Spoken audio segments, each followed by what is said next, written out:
This portrayal depicts the Roman Empire at its zenith in the year 117 CE. Subsequently, history dealt a significant blow to the empire, causing it to gradually decline and eventually vanish over the centuries. But what if, in the 21st century, a nation emerged with borders mirroring those of the ancient empire? What if, miraculously, all the territories once part of the Roman Empire united to form a modern nation?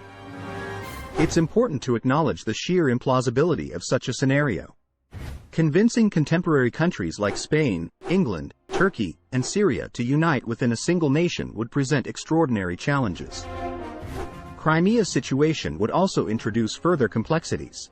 Nonetheless, for the sake of imagination, let's momentarily suspend our skepticism and explore the potential characteristics of such a nation and the lives of its inhabitants. In the context of today's modern map, these would be the borders of the reimagined Roman Empire. First of all, a total of 53 countries would lose all or some of their land to the empire over a total of a gargantuan 6,330,000 square kilometers, but it would be only the seventh largest country in the world, being just ahead of India but remaining well behind other massive countries like Australia and Brazil.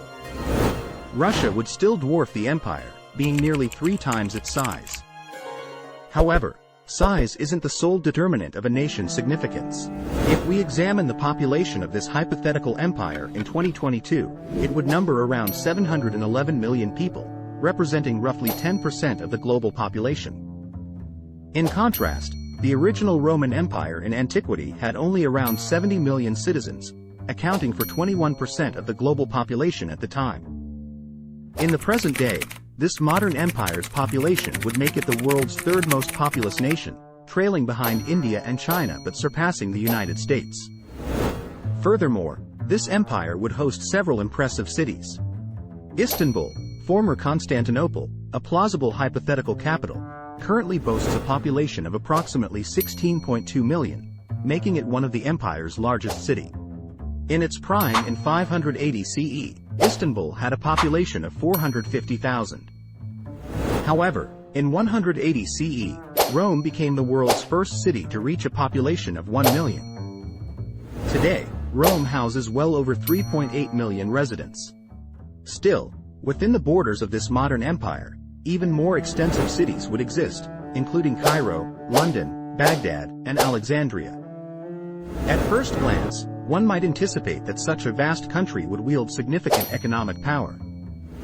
While this assumption holds true to some extent, the reality is nuanced.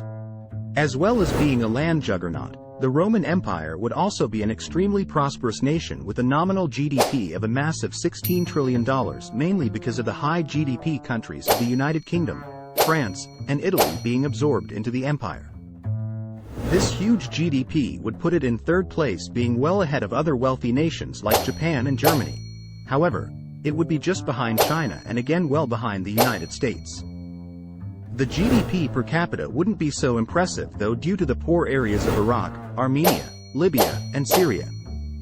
As a result, the GDP per capita would stand at an estimated $22,535, which is reasonable but is still quite a low value. This would put it in 39th place in terms of wages, being ahead of Greece, but remaining still behind Saudi Arabia. Despite this, the Roman Empire would have an enormous income rate, as it would find itself in control of the Suez Canal, the busiest canal in the world, and most of the Middle East's oil reserves. With a substantial GDP and population, the empire would maintain a formidable military, as it would inherit many countries which have a massive military like the United Kingdom, France, Turkey, and Israel. By averaging the active military personnel across its territories, the empire would boast a standing military force of approximately 6 million soldiers, making it the world's largest standing military. The Roman Empire would also have a massive nuclear arsenal, inheriting the United Kingdom, France, and Israel's nukes.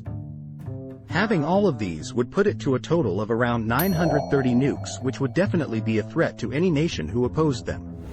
Lastly, two significant questions remain: the dominant languages and religions. Arabic would emerge as the most widely spoken language, with approximately 32% of the population using it.